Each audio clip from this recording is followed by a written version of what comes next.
जय श्री कृष्णा प्यारे भक्तों, आज हम बात करेंगे भगवद गीता के 18 अध्यायों के बारे में, जो हमें जीवन की सभी परेशानियों से बाहर निकालती है। जिंदगी ना तो आसान होती है, ना हमेशा वैसी जैसी हम चाहते हैं। कभी रिश्ते टूटते हैं, कभी उम्मीदें, और कभी कभी तो मन खुद से सवाल कर बैठता है कि क्या मैं ठीक हूँ, क्या मैं हार गया। कभी सोचा है जिंदगी इतनी उलझी हुई क्यों होती है, क्यों कुछ खोने का डर हमेशा बना रहता है। कभी ऐसा लगता है कि सब कुछ खत्म हो गया। दुनिया की भीड़ में जब हम अकेले पड़ जाते हैं, जब जिंदगी जवाब देना बंद कर देती है, तब कोई किताब नहीं, कोई इंसान नहीं, तब बस भगवद गीता जवाब देती है। एक एक सवाल का, एक एक आह का। ये सिर्फ किताब नहीं, ये इंसान के अंदर छुपे डर, मोह, क्रोध, भ्रम और हार का इलाज है। इस वीडियो में हम 700 श्लोक नहीं पढ़ने वाले, हम सिर्फ वो जानने वाले हैं जो हमें जीना सिखाए।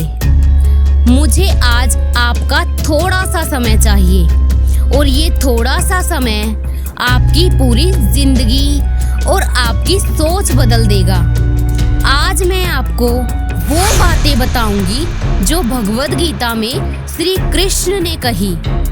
ये सिर्फ 700 श्लोक नहीं, ये वो 18 अध्याय हैं जो आत्मा को झकझोर देते हैं। यहाँ आज कोई प्रवचन नहीं होगा, यहाँ अर्जुन की तरह डरे हुए इंसान की बात होगी, और श्री कृष्ण की तरह समझाने वाले दोस्त की आवाज में होगी। अगर कभी जिंदगी में टूटे हो, हारे हो या बिखरे हो, तो ये कुछ खास पल आज सिर्फ आपके लिए हैं। अगर पसंद आए तो लाइक, शेयर और सब्सक्राइब जरूर करें। हो सकता है आपकी एक शेयर किसी और की टूटी हुई आत्मा को जोड़ दे। आइए श्री कृष्ण के ज्ञान से खुद को फिर से खोजते हैं। तो चलिए शुरुआत करते हैं श्रीमद् भागवत गीता के प्रथम अध्याय से, अर्जुन विषाद योग। यह अध्याय है उस क्षण का जब एक योद्धा अर्जुन डर जाता है। ना वो मृत्यु से डरता है और ना हार से, बल्कि डरता है अपनों से लड़ने के विचार से। क्या आपने कभी अपनों के सामने खुद को मजबूर पाया है, जब कर्तव्य और भावना में टकराव हो? यह अध्याय बताता है कि टूट जाना कोई हार नहीं, बल्कि ये वो मोड़ है जहां आत्मा को नया रास्ता दिखता है। अर्जुन जैसे योद्धा भी अगर कमजोर पड़ सकते हैं, तो हम आप भी कभी कभी टूट सकते हैं। लेकिन वहीं से शुरुआत होती है आत्मज्ञान की। अध्याय 2 सांख्य योग, जहां श्री कृष्ण ने अर्जुन से कहा, तू शरीर नहीं, तू आत्मा है। क्या आपने कभी सोचा है जो तुम देख रहे हो वो बस बाहरी आवरण है? हम जन्म नहीं लेते, हम मरते भी नहीं, हम बस देह बदलते हैं। ये अध्याय सिखाता है सुख दुख, हार जीत सब अस्थायी है। जैसे गर्मी के बाद सर्दी आती है, वैसे ही हर परिस्थिति बदलती है। फर्क बस इतना है, जो स्थिर रहता है वही विजयी होता है। तो अगली बार जब दिल टूटे या हालात बिगड़े, तो खुद से कहना, मैं आत्मा हूँ जो अमर है, जो कभी मरती ही नहीं। अध्याय 3 कर्म योग, कर्म ही पूजा है। देखो दोस्तों, जीवन में कभी ऐसा लगा हो कि कुछ करने का मन नहीं होता, बस बैठकर सब कुछ देखो। लेकिन यही तो श्री कृष्ण ने अर्जुन को समझाया। अगर तू कर्म ही नहीं करेगा तो दुनिया कैसे चलेगी। जो लोग कहते हैं कि बस ध्यान लगाओ, बैठकर भगवान को याद करो, श्री कृष्ण साफ साफ कहते हैं कि ध्यान तो ठीक है, लेकिन बिना कर्म के कुछ भी नहीं होता। किसी गरीब को रोटी देना भी पूजा है, अपने परिवार का ख्याल रखना भी भक्ति है। अगर तू अपना काम ईमानदारी से करता है तो तू अर्जुन है। और हमेशा कर्म करो, फल की चिंता मत करो, क्योंकि फल पर तेरा नहीं, सिर्फ उस परमात्मा का अधिकार है। इस अध्याय ने हमें यही सिखाया कि काम से भागो मत, काम को ही पूजा समझो। अध्याय 4, ज्ञान कर्म संन्यास योग। ज्ञान से रोशनी आती है। कभी जिंदगी में ऐसा लगा हो कि चारों तरफ अंधेरा ही अंधेरा है, कोई रास्ता नहीं दिखता, बस खो गए हैं, तो श्री कृष्ण कहते हैं ज्ञान ही वो दीपक है जो हर अंधेरे को मिटा देता है। इस अध्याय में वो बताते हैं कि जो ज्ञान हमने अपने कर्मों से सीखा है वही सच्चा है। ज्ञान वो नहीं जो सिर्फ किताबों में है, ज्ञान वो है जो जीवन में उतर जाए, जो तू अपने हर काम को भगवान को समर्पित करके करेगा, तब हर काम पूजा बन जाएगा। गुरु की शरण में जाओ, सवाल करो, कुछ सीखो, लेकिन कभी घमंड मत करो, विनम्रता रखो। और हाँ, जो सच्चे ज्ञान को जान लेता है वो फिर ना डरता है ना भटकता है। ज्ञान ही सबसे बड़ा बल है, यही श्री कृष्ण की आवाज है। अध्याय 5, संन्यास योग, त्याग का असली मतलब। दोस्तों, कभी सोचा है जिंदगी में क्या जरूरी है, त्याग करना या काम करते रहना?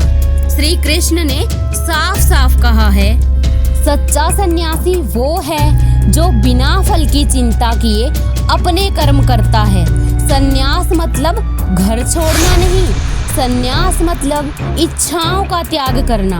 अगर तू दुकान चला रहा है लेकिन मन में मोह नहीं है तो तू भी एक योगी है। जो दुनिया में रहकर भी मोह से दूर है वो ही असली साधक है। क्रोध, घमंड, लोभ, इनसे दूर रहो, क्योंकि यही हमें खुद से दूर करते हैं। त्याग बाहरी चीजों का नहीं, अंदर की गंदगी का करना है। बस मन शांत, कर्म साफ, यही है सच्चा सन्यास। अध्याय 6, ध्यान योग, मन को जीतना ही असली युद्ध है। क्या तुमने कभी अपने मन से लड़ाई लड़ी है? मन कुछ और कहता है और दिल कुछ और। तो श्री कृष्ण कहते हैं जो अपने मन को जीत लेता है वही सच्चा विजेता है। इस अध्याय में ध्यान की गहराई बताई गई है। ध्यान का मतलब है भीड़ में रहकर भी भीतर शांति पाना। जहाँ बैठ जाओ वही मंदिर बन जाए, क्योंकि ध्यान बाहरी नहीं, अंदर की यात्रा है। श्री कृष्ण कहते हैं जो ध्यान में स्थिर है वो सर्दी गर्मी, दुख सुख, हर परिस्थिति में एक जैसा रहता है। और सबसे प्यारी बात, अगर तू फेल भी हो जाए ध्यान में, फिर भी तेरा एक भी प्रयास बेकार नहीं जाएगा। बस सच्चे दिल से अभ्यास करते रहो, क्योंकि मन ही दोस्त है और मन ही दुश्मन। अध्याय 7, ज्ञान विज्ञान योग, भगवान को जानना ही असली विज्ञान है। श्री कृष्ण कहते हैं सब ज्ञान से ऊपर है। विज्ञान वो अनुभव है जिसमें परमात्मा को पाया जाता है। केवल शास्त्र पढ़ लेने से कुछ नहीं होगा जब तक उसे जीवन में ना उतारो। श्री कृष्ण कहते हैं मैं ही हर चीज की शुरुआत हूँ, मैं ही अंत हूँ। पृथ्वी की गंध से लेकर आकाश की गूंज तक हर जगह मैं ही तो हूँ। इस अध्याय में एक गहरा रहस्य है। भगवान किसी मंदिर में नहीं, बल्कि उस श्रद्धा में है जो भक्तों के मन में है। ज्ञान वो है जो अंधकार मिटाए, विज्ञान वो है जो परमात्मा से मिलाए। अध्याय 8 अक्षर ब्रह्म योग। जो मरे नहीं वही सच्चा नाम। जब मृत्यु सामने खड़ी हो तो याद आता है, क्या मैंने जीवन को सच में जाना? श्री कृष्ण कहते हैं, जो अंतिम समय में मुझे याद करता है वो जन्म मरण से मुक्त हो जाता है। मरते वक्त भी जो मन स्थिर रहे वही सच्चा योगी है। इस अध्याय में ब्रह्म, आत्मा और कर्म का रहस्य है। जो समझ जाए कि शरीर नश्वर है लेकिन आत्मा अमर है, वो कभी हारता नहीं। अध्याय 9 राजा विद्या राजगुह्य योग। सबसे बड़ा राज। श्री कृष्ण कहते हैं, यह ज्ञान सबसे पवित्र है, सबसे गोपनीय है। यह आत्मा को सीधे मुझसे जोड़ता है। ना किसी मंत्र की जरूरत है, ना किसी दिखावे की। सच्चा भक्त वो है जो प्रेम करता है। श्री कृष्ण कहते हैं, मैं हर प्राणी में हूँ। जो मुझ पर भरोसा करता है, मैं उसके लिए सब कुछ करता हूँ। जो प्रेम से मुझे फूल भी अर्पित करे, मैं उसे भी स्वीकार करता हूँ। यह अध्याय बताता है कि सच्चा धर्म दिखावे से नहीं, भक्ति से चलता है। अध्याय 10 विभूति योग। भगवान कहाँ कहाँ है? यह अध्याय है परमात्मा की विभूतियों का रहस्य। श्री कृष्ण कहते हैं, हे अर्जुन, जो भी सुंदर है, शक्तिशाली है, तेजस्वी है, समझ लो वो मेरा ही अंश है। तेज में मैं अग्नि हूँ, तरंगों में सागर हूँ, सूर्य का प्रकाश हूँ, वीरों में पराक्रम हूँ, संगीत में माधुर्य हूँ और भक्तों में भक्ति हूँ। हर गुण में कृष्ण ही तो है। जो हर जगह प्रभु को देखता है, उसके जीवन में कभी अंधेरा नहीं रहता। अध्याय 11 विश्व रूप दर्शन योग। कभी सोचा है, जो भगवान मंदिर में देखा वही पूरा ब्रह्मांड भी हो सकता है। इस अध्याय में अर्जुन को वो रूप दिखता है जो किसी ने आज तक नहीं देखा, जिसमें सूर्य, चंद्रमा, अग्नि, मृत्यु और जीवन सब कुछ समाया हुआ है। वो रूप इतना विशाल है कि अर्जुन कांप उठता है। वो कहता है, अब मुझे तुम्हारी लीला समझ आई। कभी जब हम जीवन में उलझ जाते हैं और हमें लगता है कि सब खत्म हो गया, तभी कोई शक्ति हमें याद दिलाती है कि ये जो हो रहा है वो भी उसी विराट का हिस्सा है। इस अध्याय में भगवान कहते हैं, मैं काल हूँ और मैं सबको निगलने आया हूँ। कभी जिंदगी में अगर किसी अपने को खोया है तो ये अध्याय आपको अंदर से हिला देगा। ये दिखाता है कि जो हम समझ नहीं पाते उसमें भी भगवान की योजना छुपी होती है। विश्व रूप को देखने के बाद अर्जुन का दृष्टिकोण ही बदल गया, जैसे किसी ने पर्दा हटा दिया हो। और क्या पता ये वीडियो आज आपके जीवन का भी पर्दा हटा दे। अध्याय 12 भक्ति योग। क्या भगवान सिर्फ मंदिर में मिलते हैं या किसी की मुस्कान में भी? इस अध्याय में भगवान कहते हैं, जो मुझसे प्रेम करता है वो मेरा है। ना कोई दिखावा चाहिए, ना मंत्र चाहिए और ना ही हवन, बस एक सच्चा दिल चाहिए।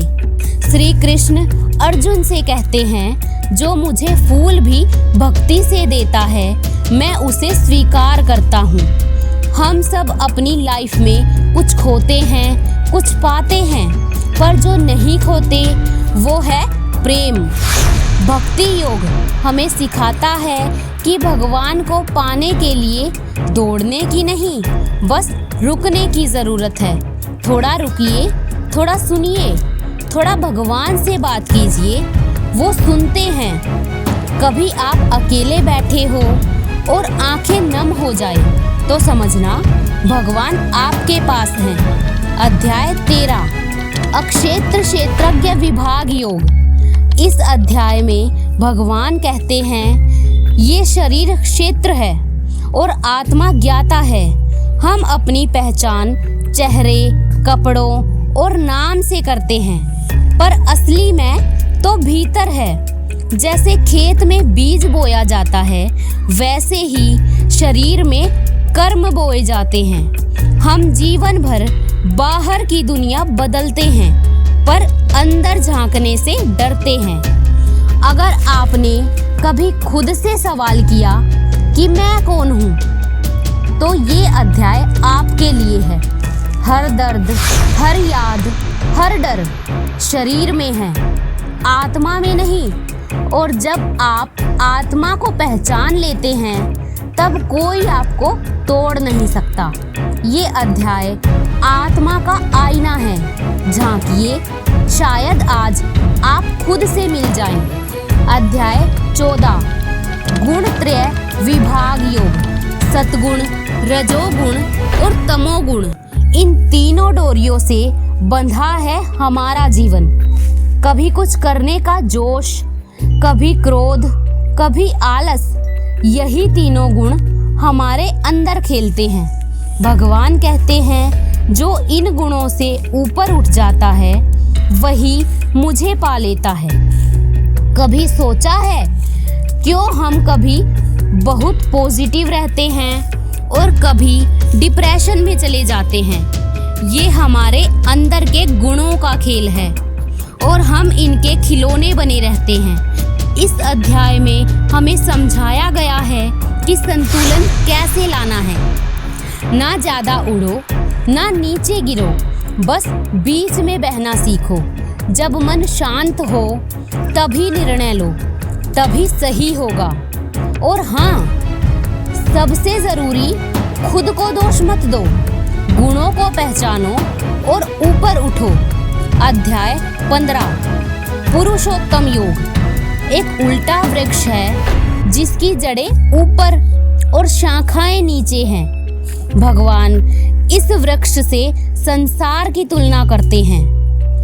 सब कुछ उल्टा पुल्टा पर दिखने में सुंदर। जो हमें दिखता है वो असली नहीं, और जो असली है वो हमें दिखाई ही नहीं देता। ये अध्याय बताता है जो इस वृक्ष को काट दे वही मोक्ष पाता है। हर रिश्ते, हर इच्छा, हर दुख का एक सिरा इस संसार से जुड़ा है और हर मुक्ति की शुरुआत इससे अलग होने से होती है।